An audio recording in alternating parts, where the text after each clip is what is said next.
Welcome back to Voices of Impact, the space where we explore leadership beyond tactics and into presence, authenticity, and real transformation. Today, we're diving into something many professionals struggle with. So, what if the reason most leaders avoid the microphone isn't the lack of skill, but lack of confidence?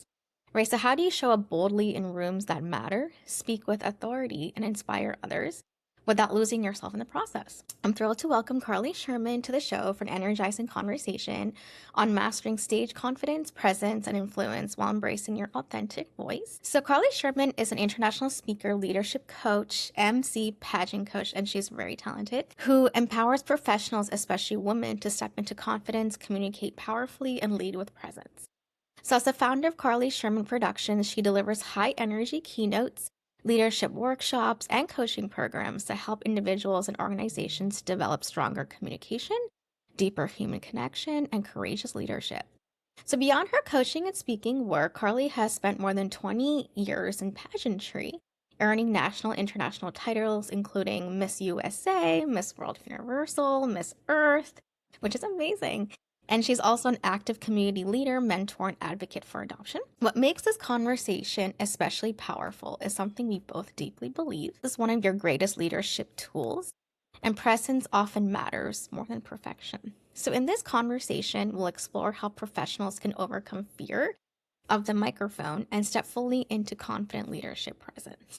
So welcome, Karli, to the show. So excited to have you. Ready. This is going to be fun. And I've got all my rhinestones with me. I got my rhinestone microphone. It's ready. Amazing. Love it. I've got my Ms. Earth crown right here next to me, ready to go, just in case. You never know when you're going to need a tiara, okay? You never know. Yes. Love it. I love it. Oh, I love your energy. Let's get into it. Yeah. Now, your story. So, Karli, tell us about the moment you realized public speaking and stage presence would become the center of your work. Ooh. I mean, I figured out when I was in 5th grade and I joined the drama club in school that I was born to be on a stage. I grew up as a theater kid, a dancer, a musician. I was in band and choir, and I knew I loved performing, and I thought that's what I wanted to do. I thought the original plan was I was going to be on Broadway, right? And then I figured out New York is like really cold, and I'm from Louisiana, and this Southern girl was not meant to live in the snow. It's just wasn't it. So through my college and post-college life and getting into leadership training and leadership development, I fell in love with leadership training and professional development training. And then I said, you know what? I was working on university campuses, working with college students, which I love. And I was like, this stuff that we are learning, we're teaching these college students is so applicable. More people need to know this. More people need to know. So I do a lot of what I did as a staff member on campus and doing leadership education, but now I do it beyond just one campus, and I get to go into the corporate world and the nonprofit world, and I get to coach individuals and into the world of pageantry, and I get to do coaching there too. So I have learned at a very young age that you're going to get the best parts of me, and I'm going to do my best work from stage and through a microphone. I'm not one of those behind the scenes person. That's fine. We need those people because I was born to be on a stage. It's just where I feel most at home. Yeah, I love that. I love what you said. It feels most at home. And yes, that's your Yeah. gift. So you're owning it, of course. And I can relate because I'm also a dancer. I went to pageantry, and I love how you're just so creative, right? Like you just really own that creative side of you because I love how you're a balance of both because I know that I've seen women who are like the higher achiever, but they kind of put that in the back burner, like the creative part, whether it's writing or Yeah. stage or theater, like they feel like I don't want to show this side of myself because I'm this ambitious woman in corporate, but the Yeah. fact that you're owning it is like so inspiring. And I So, didn't realize that. Somebody asked me that several months ago, I guess. They were like you post a lot, even on your professional Instagram and LinkedIn and stuff. You post like your pageant stuff. Does that like affect your job? And I was like, I don't understand the question. Should right. It never even occurred to me that people would think less of me as a professional because I wear tiaras. Like that's weird, right? Like isn't Right. that weird? I think it's weird. But yeah, it never even occurred to me that you would put the stage part, the creative part, the dancer, the writing, the crafting, whatever, you wouldn't advertise that. You wouldn't lead with that as a Right. professional woman. No, that makes me sad. Yeah, it does. A lot of people, it's imposter syndrome. Like we're brought up Yeah. in that world where we shouldn't show that. Like we should not talk about it. Especially I see it on LinkedIn, right? And I Yeah. used to also be like that. I would never talk about dance, but I'm like owning it. And also Yeah. pageantry is about really that inner confidence, right? It It goes is. hand in hand about who you are as a person. Like you said, it's very connected to leadership, so why not Yeah, show it, you know? exactly. It's not like back then, like you have to be a certain body type. Like, for example, I'm a petite person, but I still won, right? So Yeah. it's very different. And it's talking about who you are as a person, as a leader. So why not be part of that leadership development journey that you're sharing, Heck even yeah. professionally? And like you said, it didn't occur to you, like, why would someone judge you for that? Absolutely. I mean, the right people won't, right? And if Yeah. they don't Yeah. like you for showing that, that's not your person, those are not your people, right? So, Exactly. yeah, and I feel like that you're an inspiration to so many women because that's just hidden. And I had one person client, she was like, "Should I write this? Like, I'm really good at creative writing, but should I post this newsletter? Like, I don't know. Like, I never thought about it." And I think that's where this comes from is like the experiences people or women have in super tech corporate jobs. Mm-hmm. So, Mm-hmm. yeah, that's a huge message is like don't dim your light, have all sides of you, whether Yes. you're be the high achieving woman, get Yeah. those awards if you want to, but at the same time, if you have a gift, the feminine side, like own it, embrace that side to you because that's Yeah. what it's a gift, right? So that you have, and Humans I are love too beautifully complex to just be one thing. Like, yeah, why would we just advertise or show this one part? Humans are so complex. Like, lean into it. Be complex. Be yeah, interesting. Yes. exactly. Yes. Be unapologetically you. That's the Yes. point, right? Like, I don't even call it complex. This is the full you, right? Yeah. And Yeah. we don't fit into a box, right? No. So it's beautiful. And whoever says it isn't is not the right person. They're not healthy for you, and it's totally Not okay. your But people. yeah, That's fine. exactly. That we love that for them over there, and they can stay over there because we're gonna be Exactly. doing me over here. Exactly. And I love that. And no, kudos to you for owning this. Absolutely. I'd love to kind of go into, yeah, so now that you got into performer and being an MC in theater. So what was that shift that got you from that to becoming that leadership coach and workshop facilitator? Truly, honestly, if we're gonna be like really, I mean, there's like a cute answer, like a pretty answer, but the real answer is I was in a really toxic job and a really Yeah. toxic industry, and it was not meant for me long term. I don't regret it. I loved my time in higher education. I am grateful for all the people I met and for what I learned. It made me a lot smarter and it made me a lot stronger, and it gave me the strength to start my own business and to know what the hell I'm talking about. And it gave me the training and education and experience I needed to be able to do this as a full-time speaker and coach and MC. But it was really, my company was born out of necessity. I needed to move on from my job that I was in, and I looked for like a year to try to find my next step and just couldn't find the right thing for me. And so I created it and I started my own business, which was Amazing. terrifying and wild. You know, you can Yes. just like fill out a form on the Secretary of State website and ta-da, you have an LLC. That's Right. wild. Yeah. Yeah. And first of all, yeah, no, I think first of all, kudos to you because I can relate to the whole toxicity part, right? But even though those are just kind of lessons, right? And I want to Yep. put that out there as a message is I know a lot of people I've talked to are in toxic Mm-hmm, mm-hmm, environments, especially in mm-hmm. tech, and they're like, should I leave my job? Should I go into entrepreneurship? What if, what if I get judged again? And those kind Oh, of you will. questions keep coming up. And I tell people the truth, like you just said, like you're gonna have people who are, good and bad. You need to obviously that's a totally different thing for as a leadership coach myself, finding the roles that align with who you are, what you Yeah. value is very Yeah. important when you go into that. And then I also just posted recently, like I just got something and I got fired for speaking up, right? That's also owning your voice. But you want to be in a place where people really embrace the full you. And if they I agree. don't, it's just not for you. And it's really about alignment over attachment. I think of Mm, it as that, like our, the toxicity, the trauma that comes in, that we tend to cling on to something that's not healthy, right? We're not able to reach our full potential. So as a leadership coach, I think that's great that you're kind of helping others and you started your own business. Like you just got that calling, right? There is a reason for that. And you're here today helping others and being multifaceted and talented and showing like, hey, like I was able to do it. I want to help others, and not just in career, right? Leadership we think of as career. It's not just career or corporate or entrepreneurship. You're also showing them as a leader in like pageantry and other Yeah. areas. So Yep. amazing. Community involvement. I work with a lot of nonprofits, and so volunteers or staff or executive boards.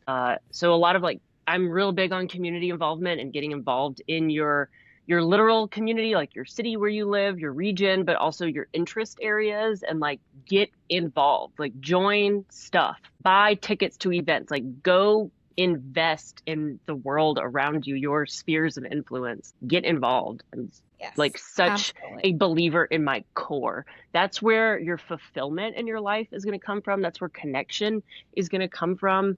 And like humans have to have it. Like we have to be connected to other people and to the world. We have to. It's not really an option. You have to do it.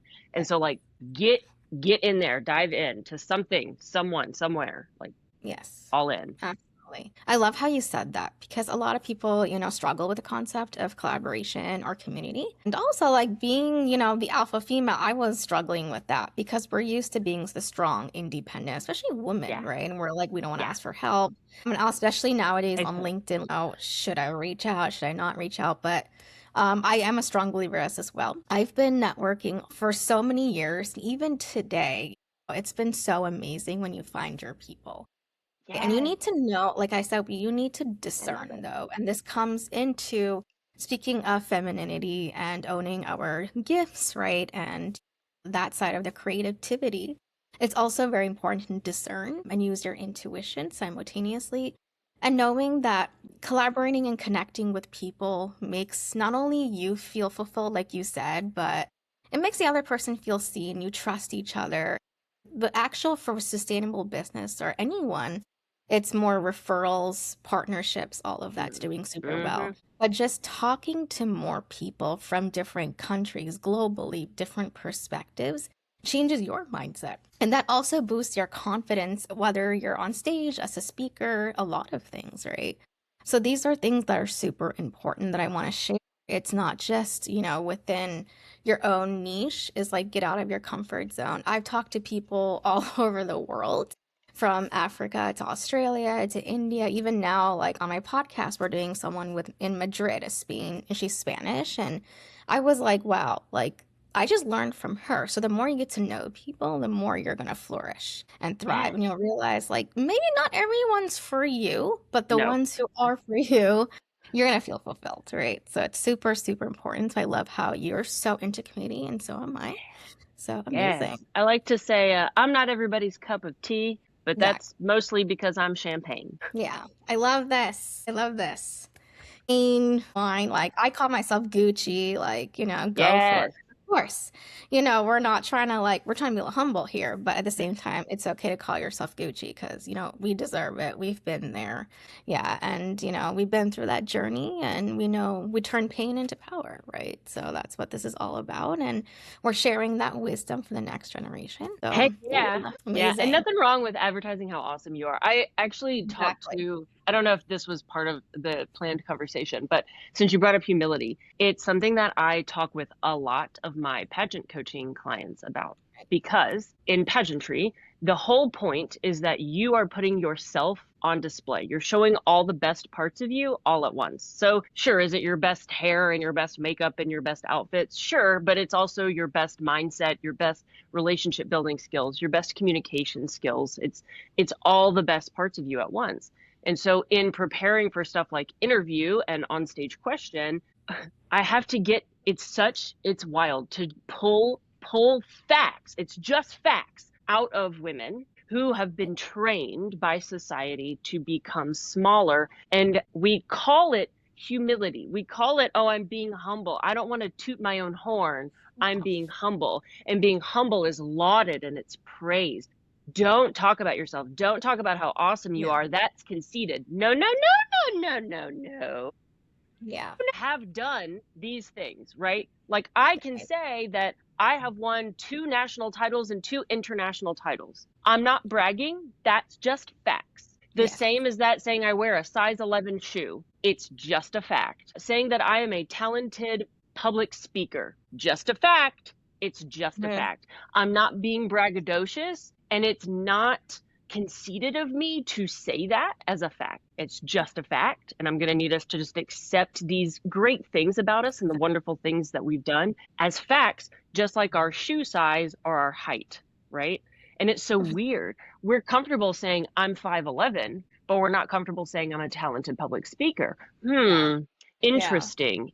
When it's just facts, it's not conceited. And this is so important because conceited or being arrogant Yeah. is not the same as confident. Confident is just knowing myself, loving myself, and being able to do something with those skills and talents that I know I have. Conceitedness or arrogance is unfounded confidence. Yeah. I think I'm awesome at something that I am not awesome at. I Right. think I have skills that I do not have. That's being conceited. That's being arrogant. So as long as you're not lying and saying that you have these skills and talents that you don't have, you don't have to worry. You're not being Yeah, conceited. exactly. Exactly. I love how you kind of talked about the difference, right? Yeah, between arrogance and true inner confidence. Confidence has to come within. I love how you talked about self-love, right? You're loving yourself. If you can walk the talk, and like you said, it's the reframe of facts. It's a fact. Like you've done it before. You've walked the talk, then go for it. Put it out there, right? It's not bragging, you're not arrogant. But to your point, if something you can't do, but you're putting it, yeah, I would just kind of like be like, make sure you have your facts in place, right? But I love how Yeah. you're reframing that. That's absolutely super important because to your point, a lot of women are playing small and, Yeah. shrinking. Like there's so many women, Carly, like I've talked to, they're like, should I post this? Should I say this? Like on my personal client. And I was like, you have it within you. Like, I see it in front of you, like your resume, you're this, you're that, the way you show up, like put it out there. And when she did, she was just so happy. She got so much recognition. She was like, oh my God, I didn't realize it. So it's all about the internal, your Yeah. self-worth. That's very important for inner confidence. And that projects onto your speaker, your stage presence, or anything, right?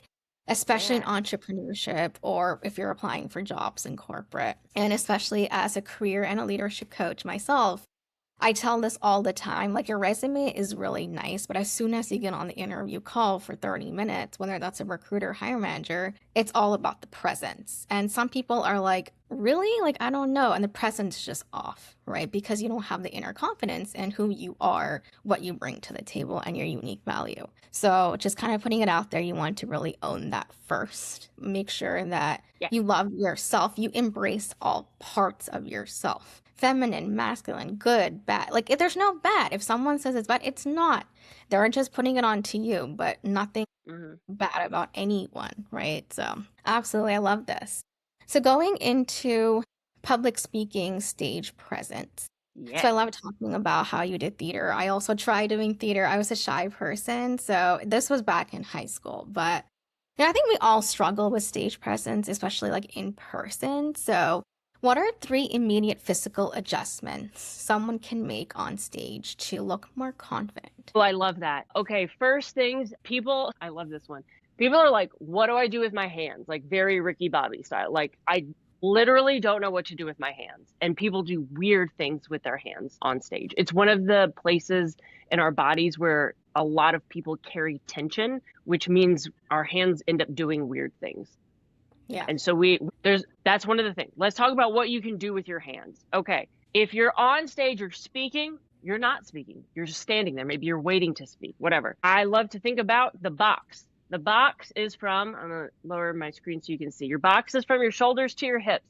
This is the imaginary box, right? In between your shoulders and your hips, it's a rectangle. It's fine. And your hands stay inside the box. Your hands can do whatever they want inside the box. We can gesture, we can do weird things inside the box. It's fine.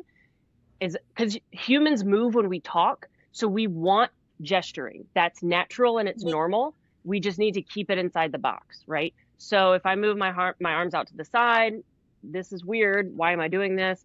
Playing with my hair outside the box, hands behind the back outside the Mhm. box, fidgeting with other stuff outside the box. No, we want to keep it inside the box. It's a good place to hold our hands. And then if you're not talking, that's a big one. Like literally, what do I do with my hands if I'm not holding a microphone or gesturing while I speak? Thumbs to belly button, baby, and it works whether you're standing or sitting. All right. So it's here, like I can rest my hands in my lap, but I'll show you if I'm standing. All right. It's right here, thumbs to belly button. It says nice, loose arms, loose fingers. It works for men, women, and everyone in between. I can gesture from here. I can clap from here. I could take the microphone. I could hold an award. Thumbs to belly button, and it just rests, right? And it's loose. We don't want to hug ourselves. We turn it, that's when we get T-Rex arms. We like break our wrist here, or we don't need to ball up our hands or make fists. That's aggressive. It's just nice, loose. Loose hands, loose arms, thumbs to belly button. Not up here by the boobs, not down here. Dudes do this one. You know the dude pose? Yeah. Down by the crotch, hands down by the crotch. We don't need to do that. Thumbs to belly button. It's a great place to hold your hands. Everybody. Looks good on everyone. And now that I've told you this, you're going to see it. You're going to see like celebrities do it on the red carpet. Right. Hosts during like award shows, they do it. When you're on like a talk show. I'm telling you, now that I've told you, you're going to see all these professionals who are on camera, they do it. Yeah, amazing. I love how you showed the whole thing, and I'm learning from you, right? And I do see it like when I'm watching the Emmys or the Oscars, they're like showing like this. Like I'm like they have this certain like stage presence. So I was like, I love this. I'm so glad you shared it.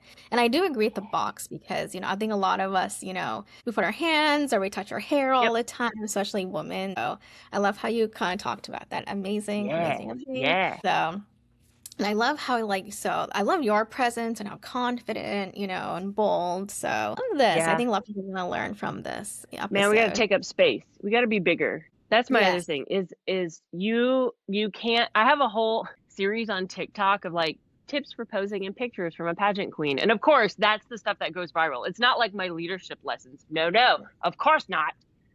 Whatever. We give the people what they want.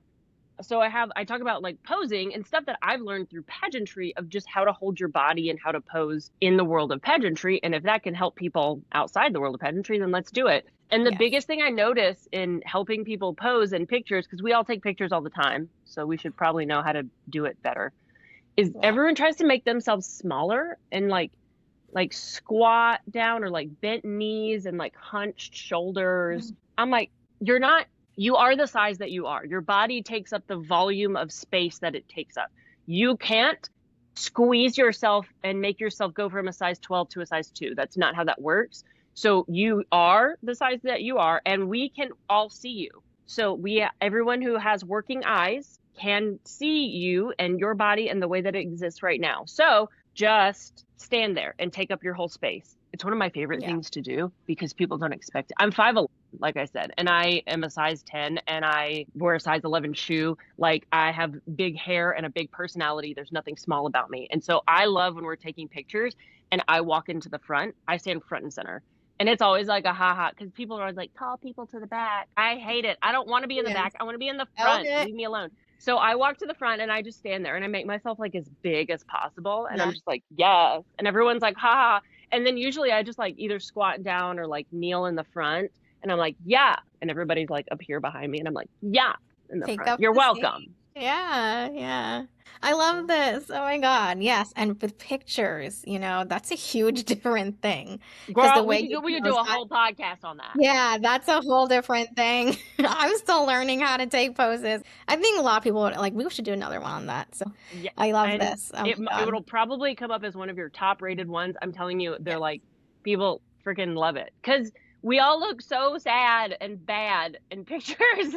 I need to learn from you because pictures, I seriously don't know how to pose like this angle or a certain angle. So I think a lot of people can resonate if everyone's listening, especially for like, professional headshots on LinkedIn or that's a whole different story. So this is great. And I love how you just take up the space. That's so important. You're like, I don't care about anyone else. This is me.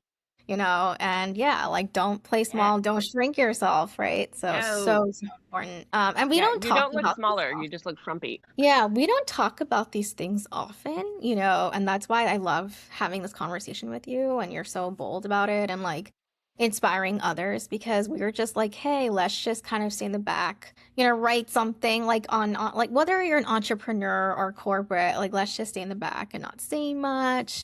But you're like, hey, really take up some space. And we never talk Yeah. about like body language, how to talk, how Yeah. to do this. And no one taught me. Like I just learned it. I'm not that great at it either, And the fact that you help other women, especially as pageantry and even now Yeah.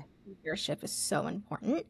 And like, and even leadership coach, we talk about the same thing, like how to navigate the workplace and all these blah blah stuff that keeps coming up, but we never talk about these things, right? Yeah. So thank you so much for sharing this with everyone and for doing the work that you do. So going into also, what I noticed is vocal dynamics, Yeah. right? Tone, pace, volume. So how does that affect credibility that's perceived?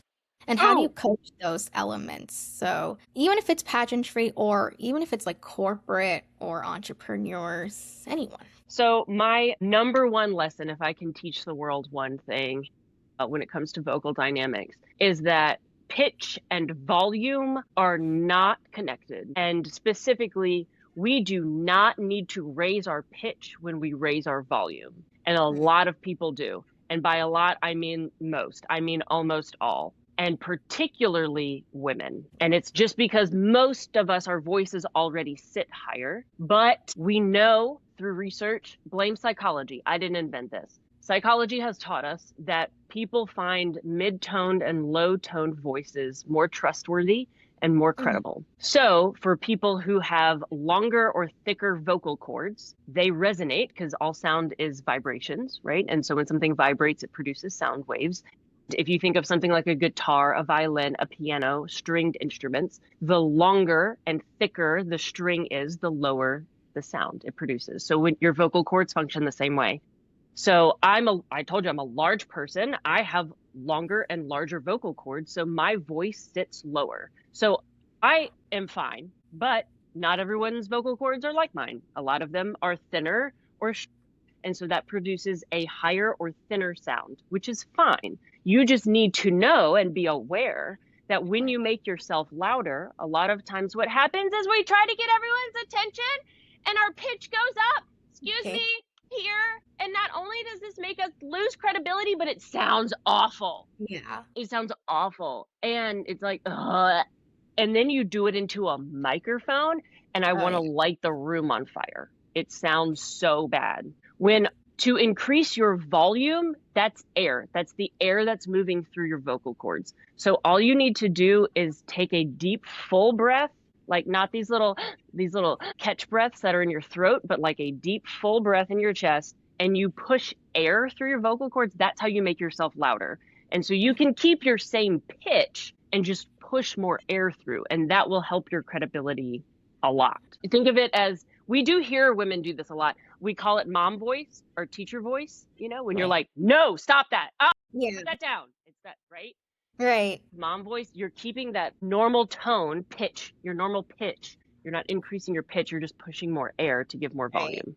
Right. Wow. Wow. This is so great. And this is so important because especially if you're in like executive coaching, if Yes. you're in rooms. So I learned also whatever like the vocal cords. I haven't learned so much in speaking, but like even like singing, for example, the pitch and Yeah. the tone, the difference. And especially for women like us, high achievers, sometimes our tone, even though we might have a good intention or genuine intention behind it, sometimes that tone might sound a little different or a little more aggressive. So really knowing and being aware of how it comes across, like you said, Yeah. Yeah. and Yeah. then yeah, really adjusting according to that, right? So how you speak, how you present yourself is so, so important that we never think about at all.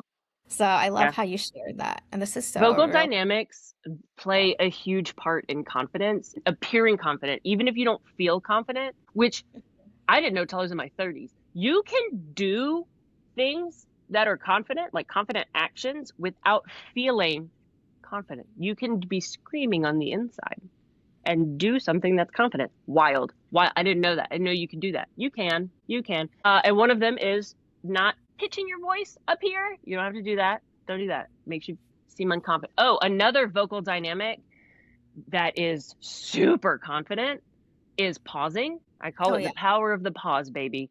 Pausing is incredible because it does a couple things. We've been trained in, particularly in American society, we don't like silence. We are uncomfortable with silence, and the person or the group of people we're around, the more we need to fill the silence, which is where things like filler words come from. You know, we're filling the space because we don't like silence. But pauses show that I am comfortable. I'm comfortable with myself. I'm comfortable with my surroundings enough. I have confidence enough that I can embrace a few moments of silence, which is great.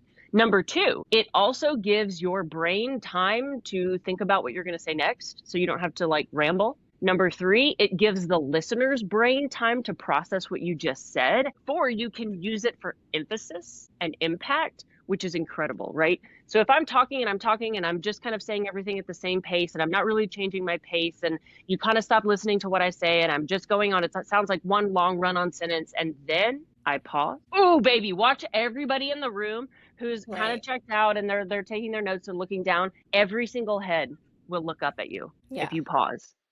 And people are like, no, it's weird. Okay, how long is too long of a pause? Great question. Let's talk about it. More than 5 seconds is too long. You will never reach that. It's so uncomfortable. You have stopped talking after 5 seconds, right? So 5 seconds is like, that's 5 seconds. Right about the time when you go, like, you'll shift in your seat, it gets weird, that's 5 seconds. It's really not, it's not the end of the world. So anything less than that is normal and it's fine. And we can pause and it totally works. Yeah, amazing. I love how you talked about the pause because I've heard a lot of people do. And when it comes to like nerves and stuff, we just ramble on and we talk and you know, sometimes it makes you sound nervous. Yeah, it's nerve, you know, we're all nervous and that's okay. But having like, you know, these tips and these vocal techniques to reduce that nerves and be more confident, like the pause is very important. And like you said, it just really helps us kind of gather our thoughts, like, oh, we're going to say that. So love this point. Powerful. Super, super important. And like you said, it is very, very powerful. It's just kind of small nuanced things that can make a huge difference, right? In the way you show up, right, on stage or virtually or anything. So going into this question, I know we had talked about offline, but for professionals presenting virtually, what adjustments are essential compared to being on a physical stage? Yeah, I love this one. And I don't think it gets talked about near enough, especially since I don't think virtual meetings or videos are going anywhere. I think this is the part of our reality. And so we all need to get better at it. Exactly. The biggest difference is you can't pick up vibes off of the other people in the room because they're not in the room. They're in a Zoom room and they're on a screen. And screens dull vibes. Yeah. So you have to push more through the screen than you would in everyday life. Almost to the point, especially if you're not a particularly animated person, you're going to have to put on a bit of a performance, which is fine. It's just the way that we need to communicate in order to push some of those vibes through, because the screen is going to dampen and dull all those great human vibes that we have. And I will prove it to you. Hey, I know you just sat in virtual meetings and events that were awful and it was like physically painful. I know that you know that, but I'm going to prove it to you even more. Okay, so think of your favorite like competition show, like, I don't know, The Voice or The Masked Singer or RuPaul's Drag Race or whatever. And we see a performance, somebody comes out, they're singing their song, and you're like, wow, that was really good. Like, that was a great performance. That may have been the best performance of the night. Like, wow, awesome. They finish their song.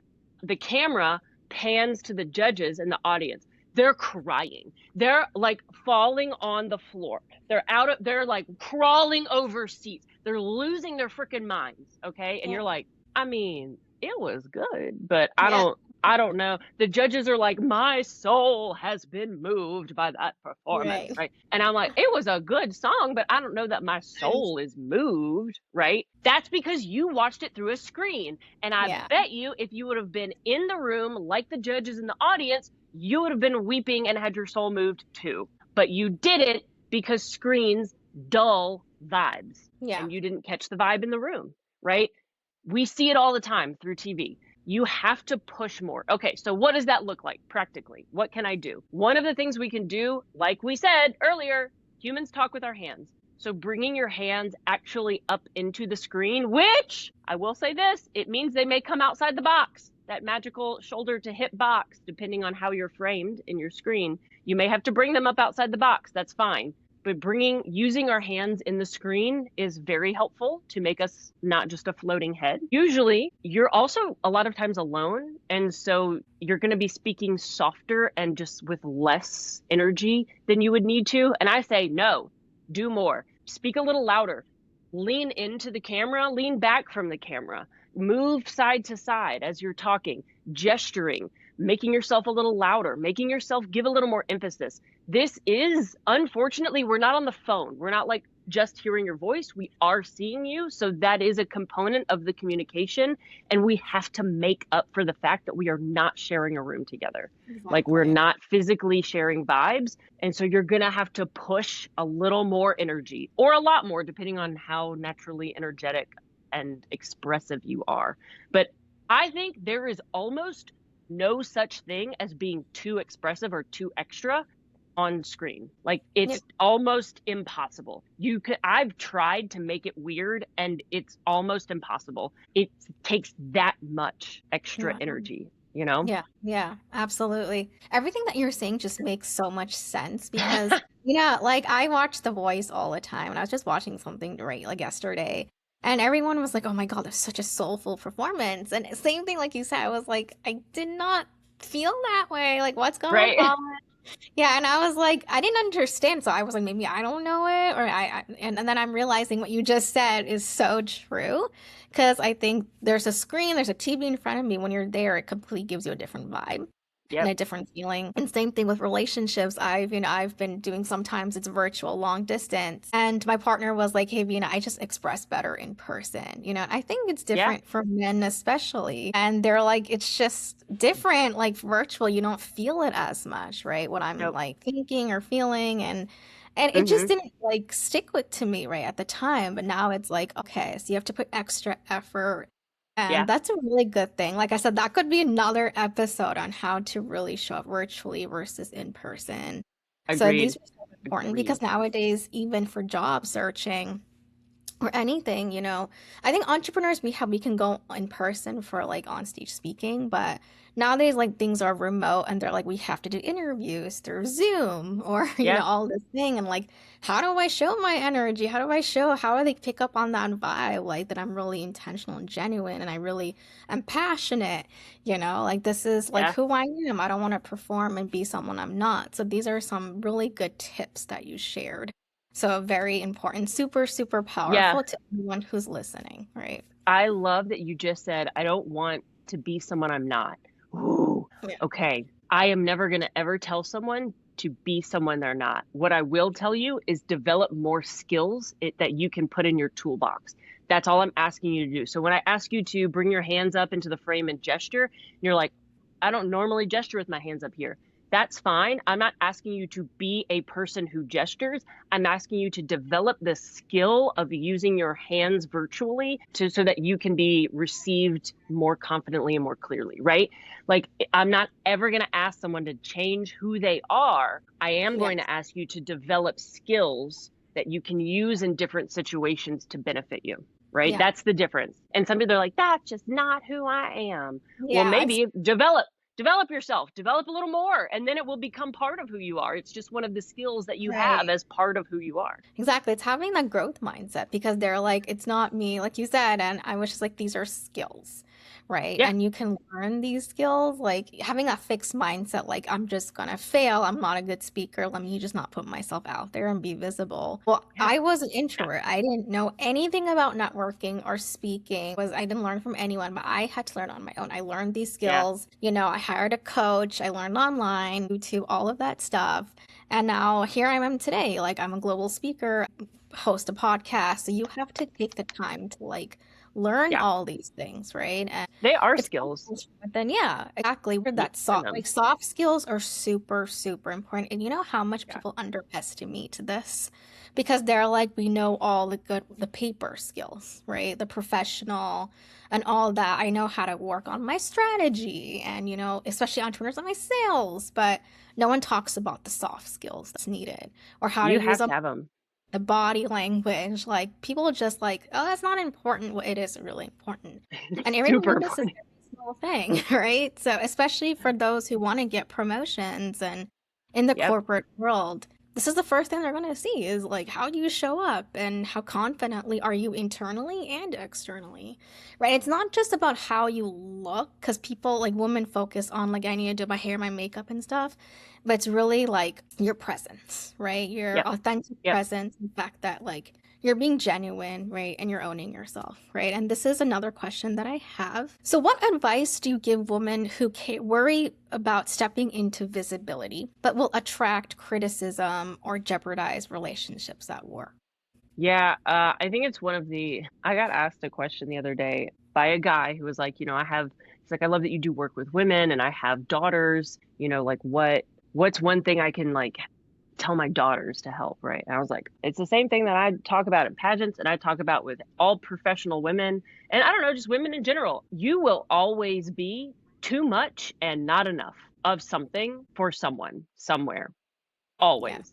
You're going to Yes. be too fat or too skinny. You're going to be too tall Right. or too short or too loud or too quiet or too opinionated or too smart or too educated or not educated enough. Or Exactly. you will always find someone who thinks you are too much. And like another one, look at pictures in magazines or online of like, you'll see celebrity Taylor Swift looking fierce and fabulous at a concert and a whole set of comments that are like, she's so fat. I can't believe she's wearing that outfit. Look, she's Right. gained so much weight. With alongside comments that say she's so stick skinny, throw a cheeseburger at her. Like, what?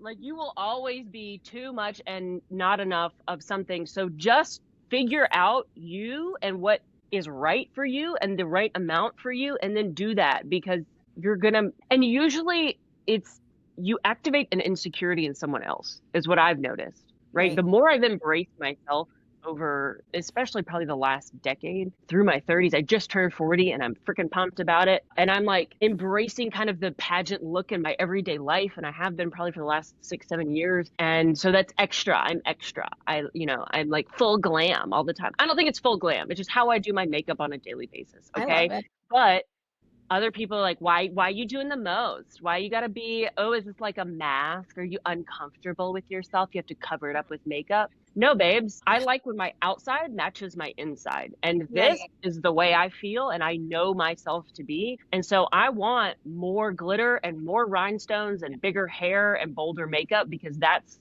what makes me feel authentic. And if you have a problem with it, I encourage you to think about why. Is it Right. because you want to also do bold makeup, but you're afraid to, and so you're insecure about it, and watching me do it activates that insecurity in you? Is that what that is? Yes. Yes. Maybe, and I think there's a lot of times whenever you're too much or not enough of something, it's going to activate an insecurity in someone else. And that's when they say something to you. Oh, what about that? Yeah. Oh my God, this is the truth. Absolutely. I love how you just speak the truth. You're so direct because this is like literally legit true. And I've had this many times where, like, I would just put myself out there. You're so too much. You're not good enough. Hmm. It's always been that you're too loud. You're too aggressive. My God, like you Okay. put your Okay, all the bro. time. Yeah, and I was like, so what? I'm enjoying myself, and I love how you talked about the Yeah, whole makeup and the mask. Like, we love makeup. Like, I dress up. I I did love makeup. my hair. Like, I literally put makeup and like own the glitter, girl. Like, I love how you Yeah. just like you're feminine, but you know how to own it and be yourself and unapologetic. Like, what's the problem? Right. And a Yeah. lot of people, like you said, this is the real world. This is the truth. Like I said, you're going to have admirers. Amazing. Those are your people. You're going to have haters. They're going to say Yep. something. You're too fat. Like, if you have belly fat, oh my gosh, Sheila doesn't look good in that dress. But, you know who you are and you're an inspiration for others. Like, I had someone who posted a bikini and, she was like really working on her body positivity. And I was like, this is so inspiring, right? So when you share who you are authentically, you're inspiring others to do the same. You're motivating others to do the same. And literally, it's just about them. It has nothing to do about you and who you are. Yeah, like you said, it really triggers an insecurity because they're scared and you're not. So think Yeah. of it that way, and it's just a reframing. We need to understand that it has nothing to do anything with you, and it's the No. other person. So And the that's more RuPaul always says, and RuPaul has a lot of great quotes, first of all. And RuPaul has always said, I don't remember the exact quote, but it's about haters. And basically, if you don't have haters, then you're not doing anything, because the more you do, the higher you go, the more haters you get. So, girl, if you got haters, good for Yeah. you. That means you're Yeah. doing something. Yes. Exactly. Yeah, like Yes, it's a good thing. queen. It's a good signal. I want to say Yes. that. I always have a lot of haters. I have admirers. I'm like, thank you. God bless you, and just keep moving, right? And Also, go ahead and comment those hateful things on my social media. The algorithm loves the engagement. Thank you. yeah, exactly. Go ahead, do your thing. And I remember when I was like, I think 10 years ago, I was like, oh my God, they're hating. They said this. I'm like, well, thank you. God bless. You probably have your own things you need to do. But I'm Correct. gonna just be myself, right? And I've always been like that ever since, right? It doesn't, and as pageantry, like some people are like, I do modeling right now, and people are like, hey, you model and you're short, you're Yeah. fine, you're curvy. I model, like seriously, and I was like, why not? Like, why not? Yeah. Like, I have everything. I have the inner and the outer, and I'm like a Maxim cover girl. Like I was a model Yeah. contestant. I won a couple of things. Miss Petite. They were like pageant like petite, like that doesn't make sense. Like you have to be Yeah. 5'10" and this, and I was like, not necessary. I'm owning myself. It's about who you are. That's what the real pageantry is all about. Yep. So I think these are just judgment, societal conditioning that tells us like Oh, we yeah. need to play. So Yes. that's And I hate it. yeah, I really don't like it. This conversation is the exact opposite. We're rebels. We're gonna be like, you know what? That's not true. Like Karli and I, we have walked the talk, so we want to put it out there. Like you can be any person you want. Like it doesn't matter what size or who you are, woman of color, white, whatever it is, right? Yep. And you can still be successful. You can still be beautiful inside and out, and be models and pageants or any way, speaker, right? It's just that you have a message to share, you have a story to share, and you're just boldly doing it Yeah. confidently, right? And Yeah. you're just owning your role, right? I And love you're here, that. right? That's your I gift. know. So that's the message I have for everyone is it has nothing to do with external, right? No. And there's just so many women out there that I'm, inspired by, right? With the whole body positivity thing. There's just so many out there that I want to congratulate. And I've seen like a lot of people on LinkedIn as well. So it's really Yeah. about do not worry about criticism. Like Karli said, they're going to criticize you no matter what. They're gonna That come. was exactly what you said is what changed everything. So a lot of people are like, what if you do this? What if you do that? And it's even personal. Like, what if you're getting married late? Oh my God, you're past this age. And I'm like, it doesn't matter. If I do well, they're going to say something. If I don't do well, they're going to say something. I'd rather just be myself and do it. Correct. I would be happy. Correct. I'm happy. That's it. Right. So it's those, Agreed. yeah. Amazing. Love this. So yeah, going into what is your step-by-step framework when preparing someone for a keynote or an interview or even a promotion presentation? Oh my gosh. Okay. So a lot of what I do in talking about speaking and my public speaking lessons. So my lessons focus on the logistics of public speaking because there's a ton of speakers out there who talk about how to craft your message, right? How to actually structure a good presentation. So we get great. That already exists. What no one's talking about is literally, like I said earlier, like what do I do with my hands? Like literally what can I physically do to make myself a better speaker or to make myself more comfortable? Perfect. So I'm glad we're bringing that up. So I got a couple quick things, easy things that can help you be more comfortable when you're speaking, particularly into a microphone. Okay. So the first thing is this is your friend. It's your bestie. It will not bite you. So you don't have to hold it far away. You can hold it close because it won't bite. And actually, it does its job better the closer it is to your mouth, right? A lot of people like to hold it way out here. Unless you're Christina Aguilera hitting one of those notes, then don't. That's why they pull it away because they're going to overwhelm the backplate with too many sound waves. So that's why a singer will pull it far away on a high note. But if you're not hitting one of those high notes, then you won't overwhelm the backplate in here. No. So the backplate just won't pick up your sound and it won't vibrate to then send a message to the speakers. So we actually want to hold it really close. How close? We call it the rule of thumb. If you put your thumb on top of the microphone and then you touch your thumb to your lips, That is how close the microphone should be. It's really close. Usually when I speak, I get lipstick all over the pop filter right here. It's just yum, yum, yum. I love it. Another thing is to think of it like you're chugging a beer, not sipping the wine. That's because there's a cone inside of here, just like a funnel collects liquid, right? This is a funnel that's collecting sound waves. So there's a little cone inside of here, and you ideally would like that cone to be facing your mouth where the sound waves are coming, as opposed to the cone facing up and you're catching just the bottom of the sound waves. So ideally, think of it like chugging a beer, not sipping the wine. I like that one. Never woo into a microphone. We already talked about not pitching your voice up here and be like, excuse me, can I get everyone's attention? Not doing that because it sounds bad. Wooing also sounds bad. Like, oh my gosh, congratulations. Woo! Stop. Yeah. Do not woo. Stop wooing. Let other people in the audience woo for you, or move the microphone away from your mouth and then woo and then bring it back if you like really need to woo. But we're not going to woo into a microphone anymore. And we're not going to hold it by our boobs because last time I checked, we didn't speak out of our boobs. Right. So why are we holding it here? Hold it up by the mouth. Up here, all the way. Perfect.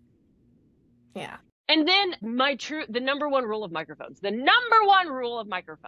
if you remember nothing else about our best friend here, is if it's available, use it. Okay. Because how many times have you seen people be like, oh, please welcome to the stage our next speaker, Karli. Oh my gosh, hi, thank you. Actually, I don't need this. I'm really loud. I'm just gonna put this down. Can everyone hear me I'm gonna put this down.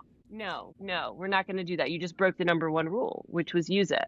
If it's available, use it. What you did is you're uncomfortable, and so you would rather make everyone else's experience worse to make yourself a little more comfortable. Babe, if you're that uncomfortable with public speaking, putting the microphone down isn't going to make it that much better. So at least help people hear you.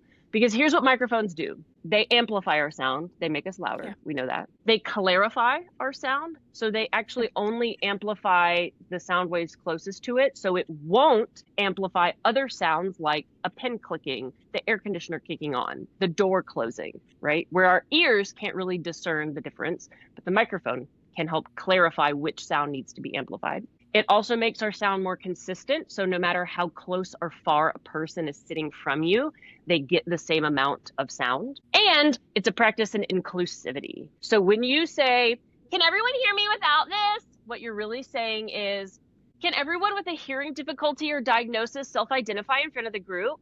Ew, I don't like that.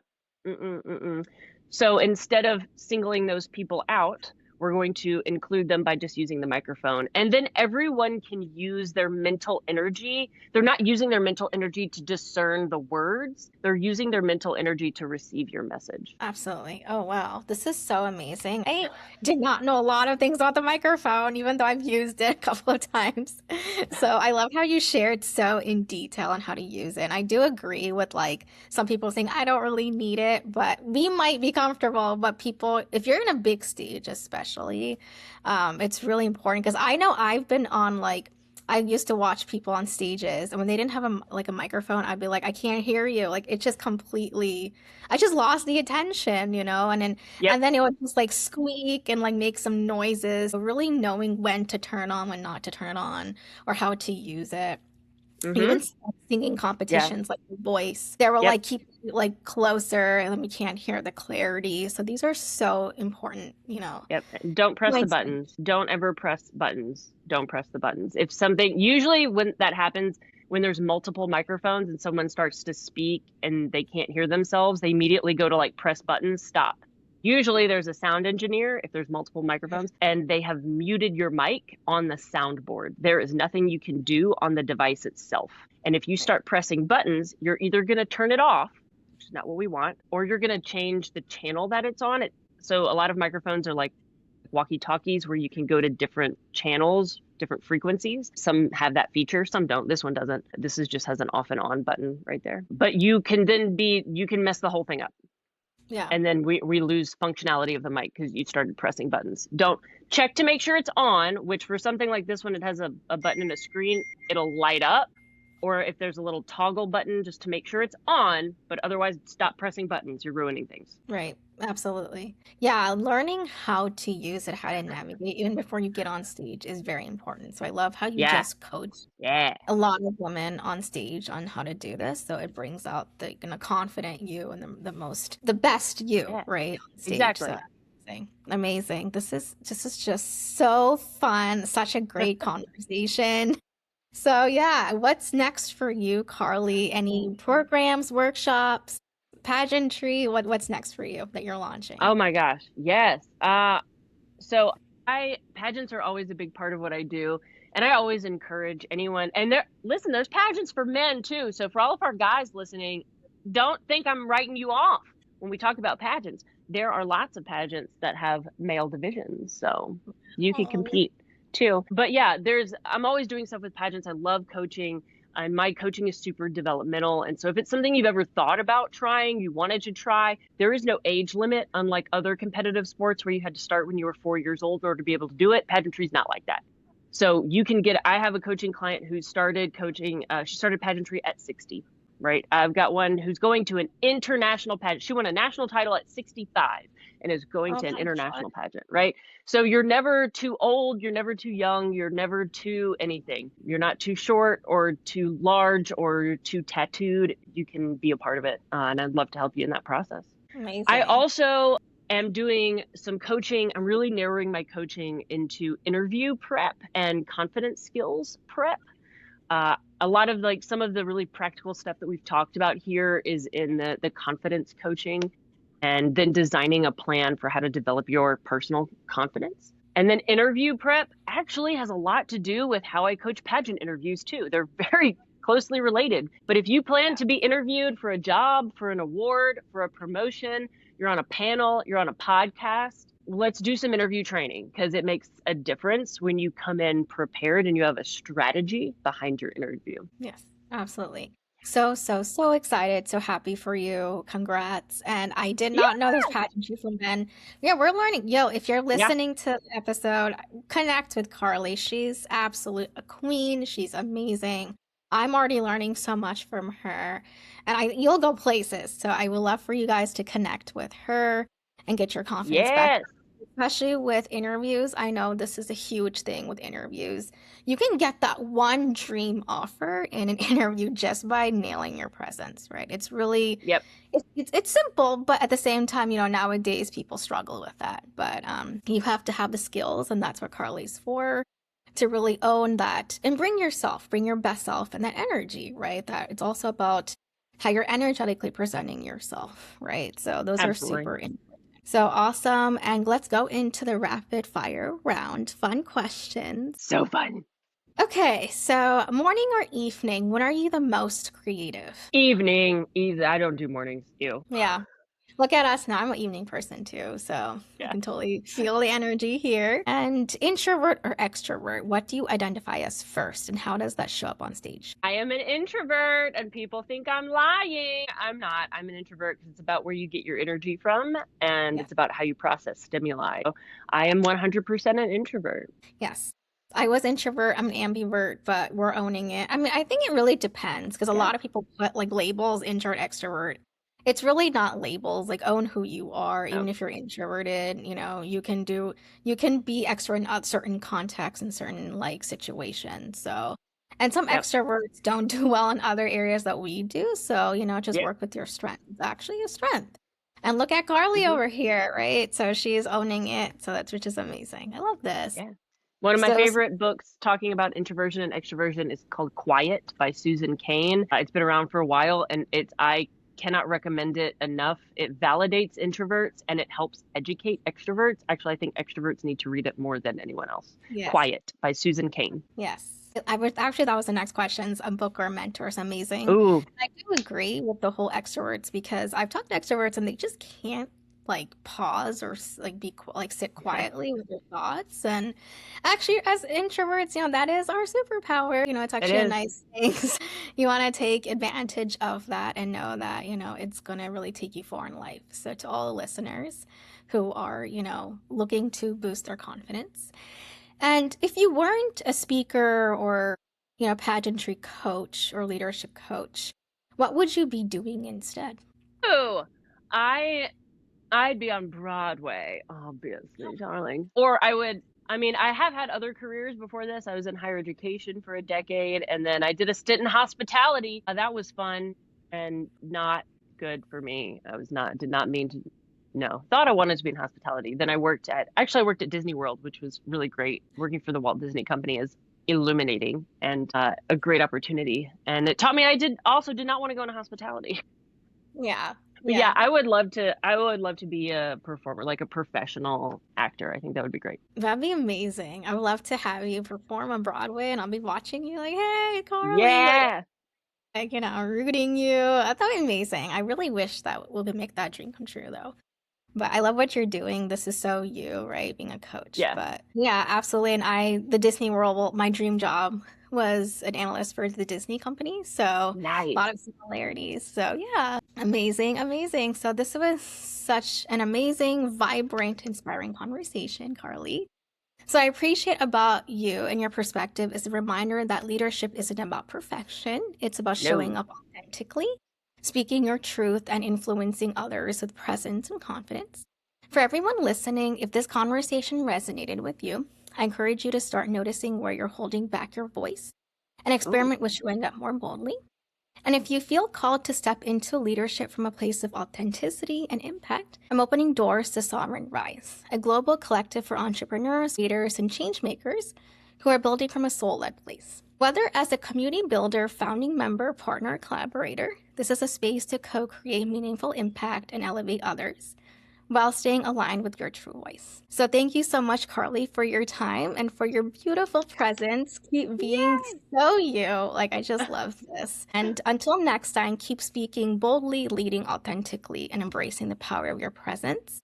Thank you for being part of Voices of Impact. Thank you, Vina. This was awesome.